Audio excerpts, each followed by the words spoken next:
আসসালামু আলাইকুম, কেমন আছো তোমরা? আলহামদুলিল্লাহ আমি ভালো আছি। নতুন একটা ভিডিও নিয়ে আবারও আমি তোমাদের মাঝে হাজির হলাম। আবহাওয়াটা আজকে একটু ঠান্ডা ঠান্ডা, তাই মনে হলো একটু মুড়ি মাখা খাই। তাই নিজ হাতে গাছ থেকে মরিচ তুলে মাখিয়ে নিলাম ঝাল ঝাল মুড়ি মাখা। এই সরিষার তেলটা কিন্তু পিওর খাঁটি সরিষার তেল। আমাদের বাড়ির সরিষা দিয়ে এই তেলটা তৈরি করা হয়েছে মেশিনে ভাঙার মাধ্যমে। সারা বছরের সরিষার তেল কিন্তু আমরা বাজার থেকে কিনে খাই না। মাখানো হয়ে গেল আমার খাঁটি সরিষার তেল দিয়ে ঝাল ঝাল মুড়ি মাখা। সকালের খাওয়া শেষ করে এখন দুপুরের রান্নার প্রস্তুতি। আজকে রান্না করব পটল দিয়ে খাসির মাথা। জন্য আমি এগুলো কাটে বাছে ধুয়ে নিয়েছি। গ্রামীণ পরিবেশে রান্না হচ্ছে ভাত। আমাদের যেহেতু গরু আছে তাই গরুর জন্য প্রতিদিন খুদ রান্না করা লাগে। ভাতের সাথে রান্না হচ্ছে গরুর খুদ।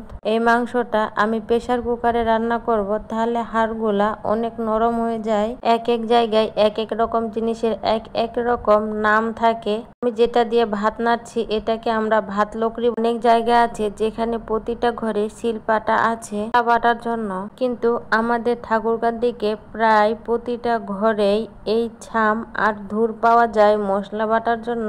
মাংসটা সিদ্ধ হয়ে গেছে তাই আমি এটা প্রেসার কুকারে কষায় নিচ্ছি। মাংসর সাথে খাওয়ার জন্য আমি রান্না করব দেশি পুঁই শাকের ঝোল। শাকের ঝোলটা অনেকে খাইতে জানে না, কিন্তু আমরা খাই। শাকটা পরিষ্কার করে ধুয়ে গরম পানিতে সিদ্ধ করে নেব। এই শাকটা গরমের দিনে ভর্তা বা ভাজি দিয়ে খেতে জাস্ট ওয়াও। এই শাকের স্বাদ শুধু দেশি পুঁই শাকের পাতাতেই পাওয়া যায়।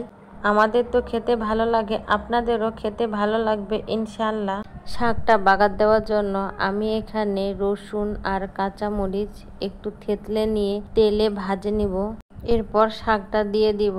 দেখুন তৈরি হয়ে গেল আমার মজাদার পুঁই শাকের ঝোল। এদিকে আমার শাশুড়ি মা আমাকে কতটা ভালোবাসে প্লেট দেখলেই বুঝতে পারা যাচ্ছে, তাই না? টিবলে আমরা থালা বাসন মাজি আর গরুর পানি খাওয়ার জন্য ব্যবহার করি। টিবলটা একটু পিছলা হয়ে গেছিল, তাই আমার দ্বারা যতটা সম্ভব আমি সেই পিছলাগুলো ঘষে তোলার চেষ্টা করছি। বালু দিয়ে ঘষছিলাম দেখে বালুগুলা আটকে যায়, টিবলটার পানিগুলা আর বের হতে পারছিল না।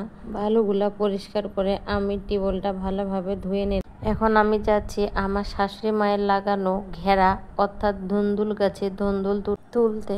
নিজ হাতে সবজি লাগিয়ে সেই সবজি রান্না করে খাওয়ার মজাই আলাদা। এই গাছে কিন্তু অনেক ফুল আর ফল আসছে। গাছের মধ্যে যদি কয়েকদিন পর পর স্প্রে করা যায় তাহলে ফলগুলা খুব ভালো পাওয়া যায়।